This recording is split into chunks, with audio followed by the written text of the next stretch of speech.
Entonces, padre, yo la primera pregunta que quiero decirle y que me conteste, ¿no? Y nos conteste a todos que estamos acá y los que luego vamos a ver esto en diferido. Los protestantes, ¿ok? De hecho, pues si lo vemos de este lado ya de iglesias contemporáneas, modernas, inclusive no saben por qué se llaman protestantes. Cuando le dicen protestantes piensan que es un insulto. A veces no conocen ni siquiera su propia historia, de dónde nacen, quién fue Lutero. Y ellos se autodenominan, ¿verdad?, cristianos. O sea, a veces yo le pregunto a alguien, mira, pero dime de qué denominación eres, cómo se llama tu iglesia. Me dice, no, yo soy cristiano. Y cuando abarcan esto de decir soy cristiano, ¿verdad?, ellos creen que pues forman parte de ese cristianismo primitivo. O sea, yo he llegado a escuchar locuras de que dicen, nosotros fuimos perseguidos por los católicos, por los romanos. O sea, ellos creen que pues existe ese cristianismo que ellos dicen representar, existe desde la iglesia primitiva. Entonces, vamos a partir de allí. ¿Qué es ser cristiano? ¿Cuándo se empezó a llamar a la iglesia cristiana? ¿Y cuál era esa iglesia cristiana de los primeros siglos? Bueno, por empezar, el nombre de cristiano se le dio a todos los cristianos en Antioquía. Por primera vez eso aparece en las Sagradas Escrituras. Lo que sucedió fue que entre los cristianos había muchísimos grupos que no pertenecían a la verdadera iglesia. Ese es el punto. Porque estos grupos que dicen, bueno, yo me denomino cristiano y yo fui perseguido, o los míos, o mis antepasados, fueron perseguidos por los romanos. Por empezar, los grupos de las sectas actuales no existían en esa época, ¿no?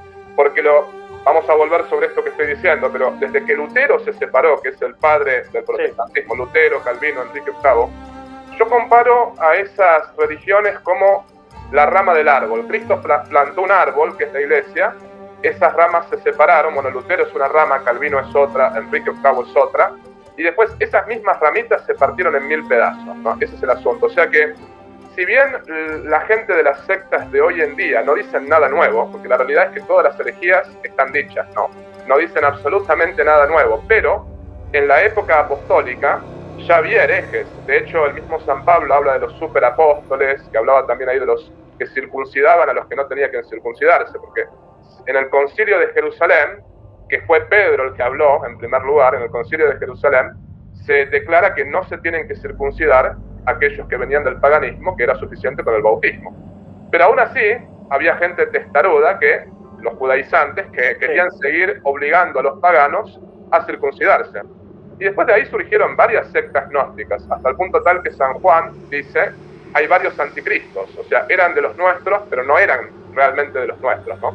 Estaban, por ejemplo, los valentinianos, los ebionitas. Los ebionitas, por dar un ejemplo, eran aquellos que negaban que Cristo era Dios, algo parecido como los testigos de Jehová actuales, ¿no? Y decían que la Virgen había cometido un adulterio, como que Jesús era el hijo de un adulterio de parte de María, y por otra parte, como que Jesús era un mago, una cosa así. Decían cosas realmente muy divagantes. Pero los ebionitas más conservadores decían Jesús no es Dios, pero María tuvo relaciones con San José y ahí nació. Bueno, los más puros decían eso, ¿no? Resulta que hubo tantas divisiones al inicio, porque había muchas herejías, que ya el término cristiano era muy amplio. Es decir, cuando uno decía cristiano, por ejemplo, en esa época la celebración eucarística se celebraba en las casas, ¿no? Y hay veces que ponían iglesia cristiana y te encontrabas con una iglesia valentiniana, o te encontrabas con una iglesia de los ebionitas. Entonces el nombre católico por primera vez lo usó San Ignacio de Antioquía, que San Ignacio de Antioquía es discípulo de San Juan y discípulo de San Pablo. Porque también ahí los protestantes hablan de que nosotros, con la tradición, en realidad estamos cancelando la Sagrada Escritura.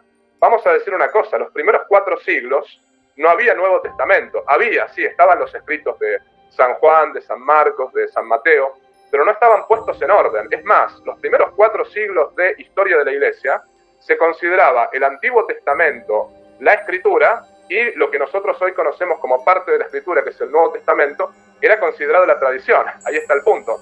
Hay un texto que es el texto de San Juan, capítulo 21, versículo 25, que dice muchas cosas que Jesucristo hizo y dijo que no están contenidas en este libro. Entonces, es como que Cristo habló muchísimo con los apóstoles, habló muchísimo con los discípulos. No todo se puso por escrito, no todo lo que Cristo hizo y dijo. Y los primeros 4 siglos, la realidad era que la gente no tenía la Sagrada Escritura en las manos. Claro. Simplemente escuchaba lo que había dicho San Juan. Eran muy pocos los sacerdotes, los obispos que se manejaban con los textos. O sea, ya había textos por aquí, textos por allá. Porque en esos siglos de persecución, la gente pensaba que el Antiguo Testamento era la Escritura, la palabra de Dios que anunciaba la venida del Mesías. El Nuevo Testamento, en cambio, era la tradición, lo que nosotros hoy conocemos como parte de la Escritura, ¿no?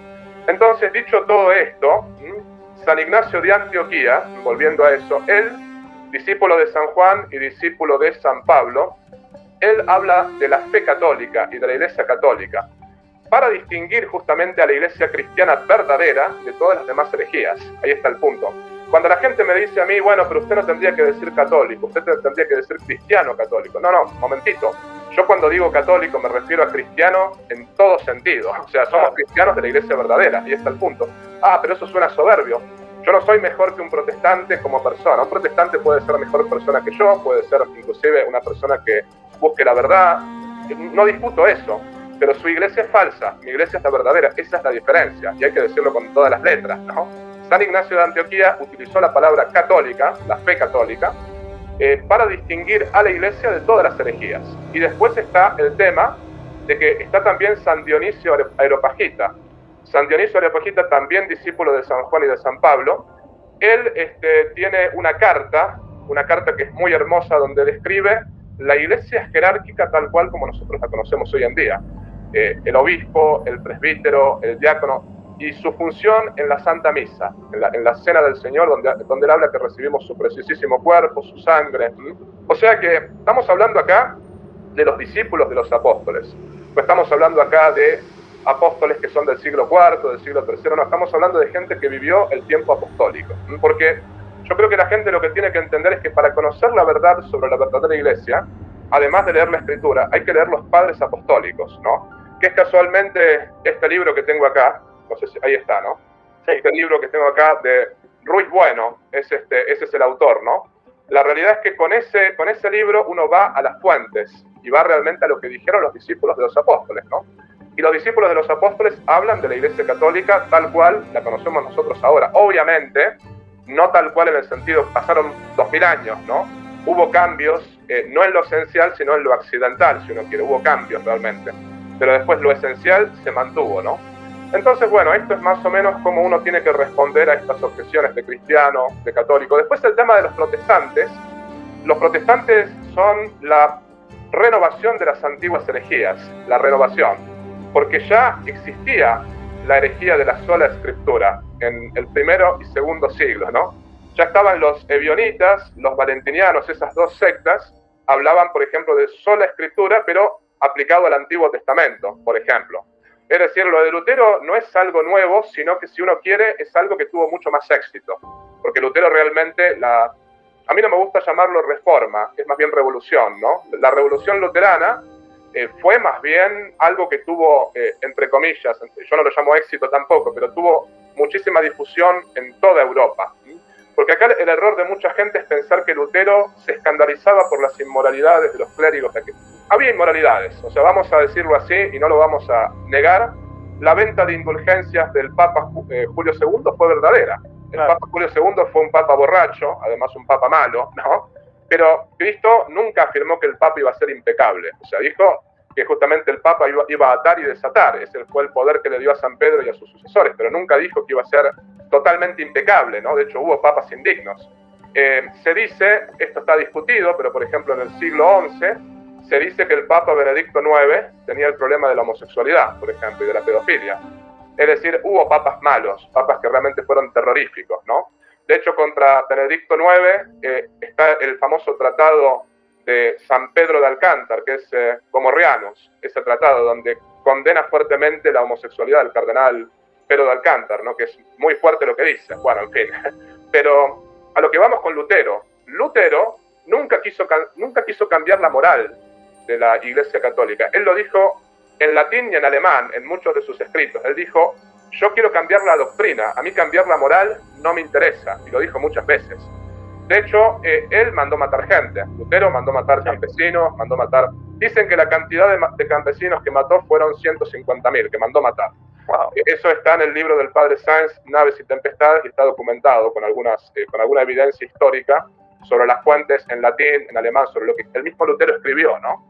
Pero Lutero hizo muchísimos estragos, es decir, él decía, peca fuertemente, pero cree más fuertemente aún. Ahora, el término protestante más bien viene de la reunión de los príncipes luteranos.